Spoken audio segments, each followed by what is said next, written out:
Welcome to the Wanderlust Journal podcast, based upon great storytelling.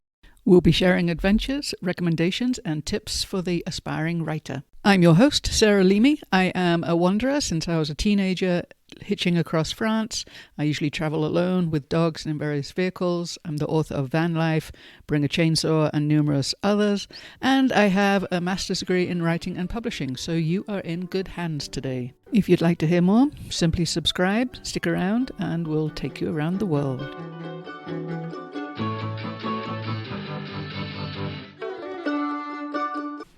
Hello, today I am recording from southern Colorado near Pagosa Springs. I am set up near a creek. You might be able to hear it in the background. It is not so much a creek right now as much more of a really flowing river. What with the rains we've had the last few days, it's been pretty cold, but before that, the week before that, I was camped out here in my van and in the tent, and it was the water bowls, the dog water bowls were frozen in the morning. But anyways, that's this last week. This is episode 15, series 1, episode 16, with a few changes for you, a few ideas that I want to let you know about. So there's a sister website that goes with this podcast called Wanderlust Journal. I founded that and set it up in November, I believe it was, 2017. And it was because I thought there was a lack of places for us to tell stories for people like you and me who are traveling, whether it's weekend warriors or even long-term, long-distance travelers like myself, but who aren't doing the YouTube, get followers, get lots of people listening to us or getting published, or just regular people's stories of what they're doing and where they're going and how exploring different cultures, different countries, or even different parts of their own country, how it impacts them. And with that in mind, that's been the focus for the last 6 years. But I'm actually handing over the steering of Wanderlust Journal to someone called Rachel Schinderman. Now, Rachel is also super interested in how the impact of a place and spaces around us, how it sometimes we need to flee those spaces, sometimes we need to explore new places.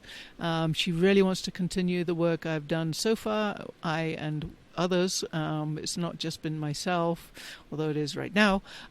We've had a great team, we've had a great bunch of different people working with us over the years and helping out, and I'd like to say a big thank you to those people. And Rachel she's saying that she's going to invite other writers and editors in to be readers and to spread the word. She wants to put work up for appropriate awards, as she believes that writers should be celebrated. She's also interested in working out how to pay writers and hold contests and support the endeavor. She has a master's degree from the University of Southern California in writing and a teaching certificate in creative writing pedagogy from Antioch University and a bachelor's degree from the Newhouse School of Communications at Syracuse University. You can find out more about Rachel at rachelzschinderman.com, and I'll put the link in the notes below so you can find out who she is and what she's up to. But I'm really excited. It's a big step, and I've had to think about it quite a bit, to be honest, about handing over the steering of their website, Wanderlust Journal. It's been a baby of mine. It's taken me all over the place. It's taken me to Overland Expo and different rallies, Northwest rallies, and we put together 3 different anthologies over the years, and we have put print books together, published. We've had something like, I think it was 170,000 visitors in the first 3 years, with writers from 64 countries sending work in, and readers from over 100 different countries. So I think that's pretty phenomenal, considering it was just what they call in the States a passion project. It was something I loved to do. I felt that it was a good place to allow more people to share their stories of their travels, and I hope that it continues somewhat in that vein. But I'm going to be letting it go. So with that in mind, I'm going to say that this is the last of season 1, episode 16, just as it seems like it's the end of one Wanderlust era and the beginning of a slightly different one. So it's changing hands with a slightly new editorial focus on the website. And this podcast, I'm going to keep to myself, to my name. I'm going to change it just slightly to Wanderlust Stories from the Road.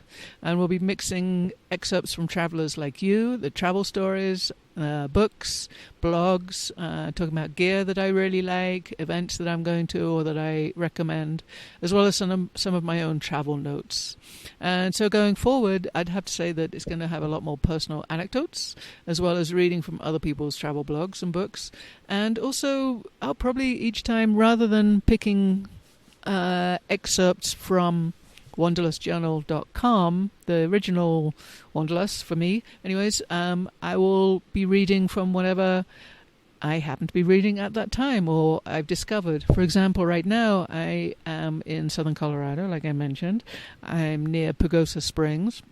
So this summer I'm going to record a few episodes about hiking and biking and kayaking and all the different things, the river sports, all the different things you can do around Pagosa Springs and in the San Juan Mountains.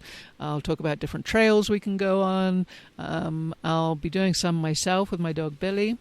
And also I will be giving you a bit of the history of the place because it's pretty fascinating. It's one of the deepest sources of hot springs in the country, and so I will be going there as soon as the water's melted somewhat and I can get back into the river and not float away. There are quite a few hot springs, so I'll be talking about those as well. Today I'm going to read a little section from a book that I'm reading right now that I think is fascinating, and it's called To See Every Bird on Earth, A Father, a Son, and a Lifelong Obsession. It's by Dan Koeppel. And on the back it says, Dan's father has an obsession. He wants to see every species of bird on the earth. But his relentless pursuit of birds led to a family breakup, a faltering career, and an ever-growing gulf between him and his son. Perhaps, though, the cause of this estrangement could also provide the opportunity for a reconciliation. In 2000, Dan accompanied his father on a trip to the Amazon in search of the old man's 7,000th bird. This journey and Dan's attempts to understand his father becomes a life-affirming exploration of the relationship between sons and fathers.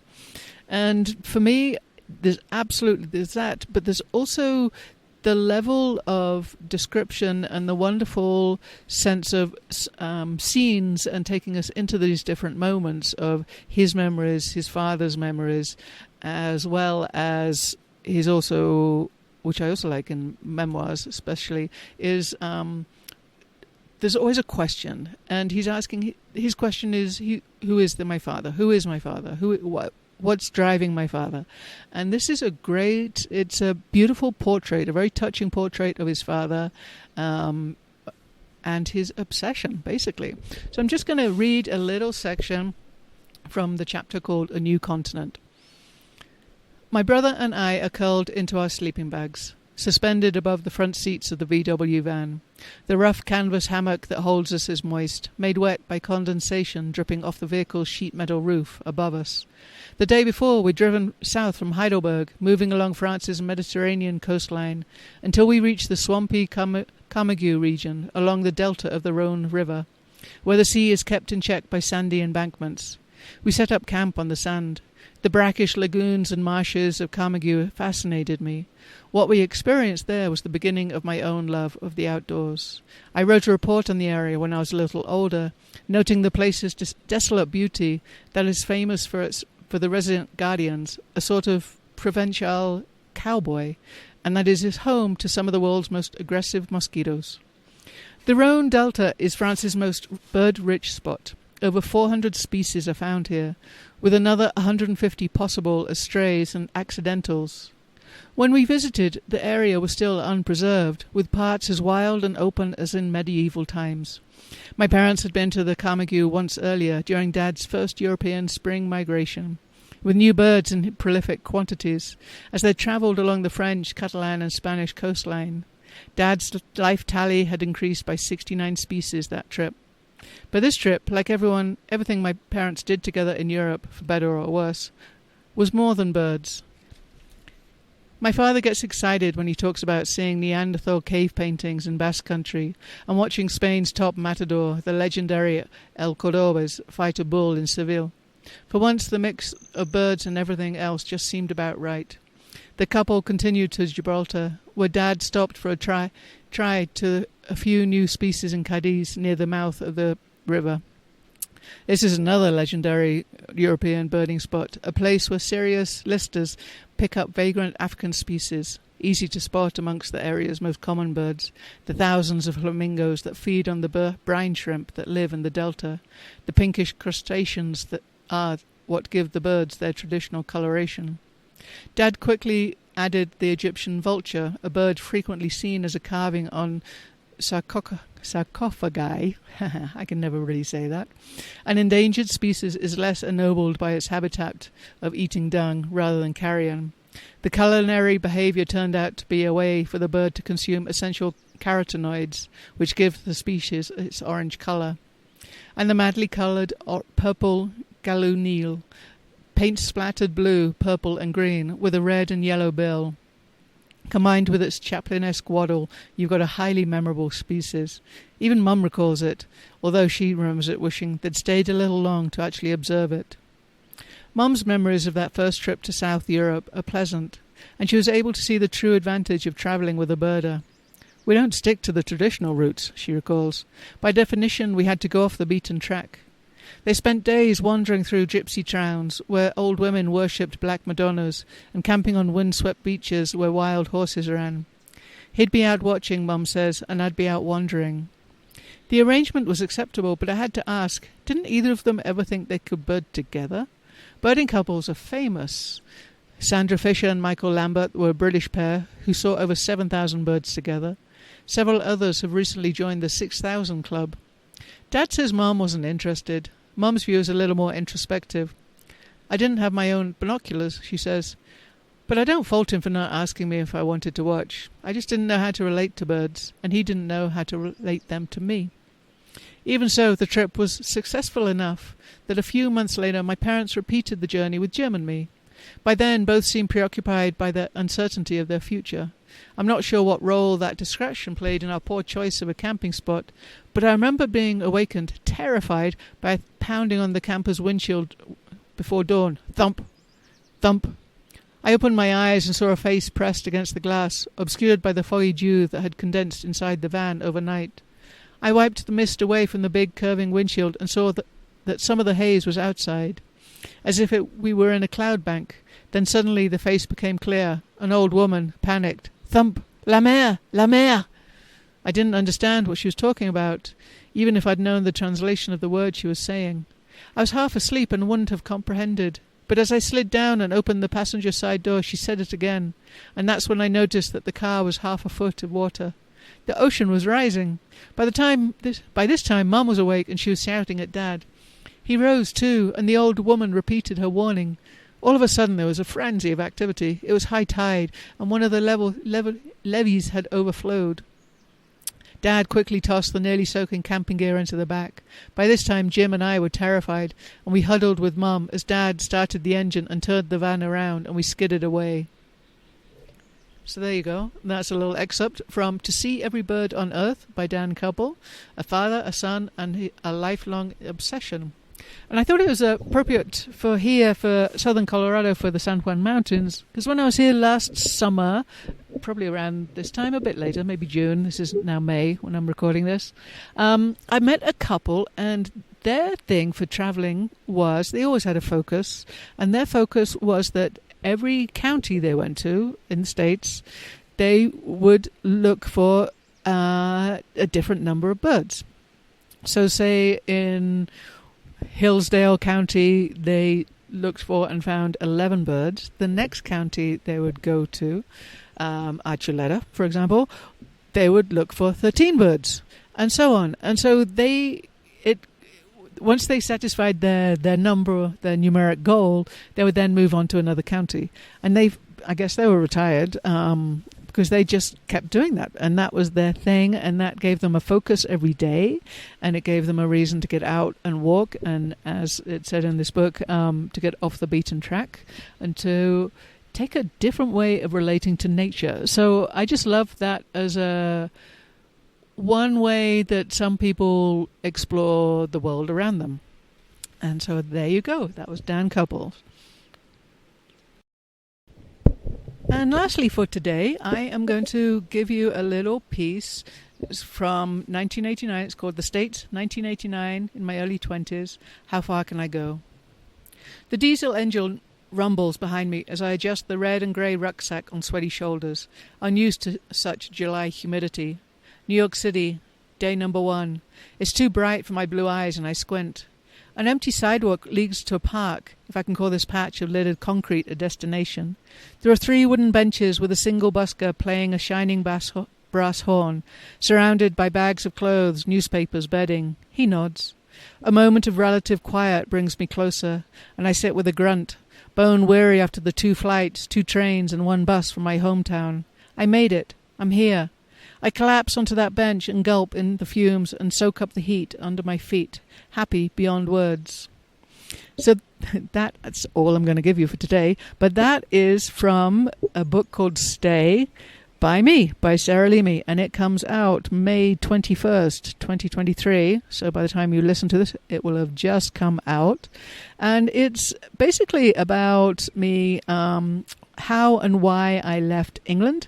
I left my small town to study languages and migration patterns in London before I set out with a rucksack, teddy bear, whose name is John, and I still have him in the van, and juggling toys to hitch across Europe and the States. And I find in retrospect that I was always looking for my people, my place, my purpose. And where will I feel safe? Where do I feel at home? And so this was written, I wrote it in 2019, the end of 2019, and started working on it with Lydia Yuknovich and some other folks from the Corporeal Writing Center in Portland in 2020 during COVID. And yeah, I'm incredibly proud of this book. It's one of my favorites, I have to say, out of all the things I've written.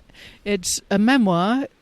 And each page, or pretty much each page, is a different story or a different moment, going from Tennessee, Chicago, Venice Beach, England, London, the States, Vermont, Germany, New Mexico.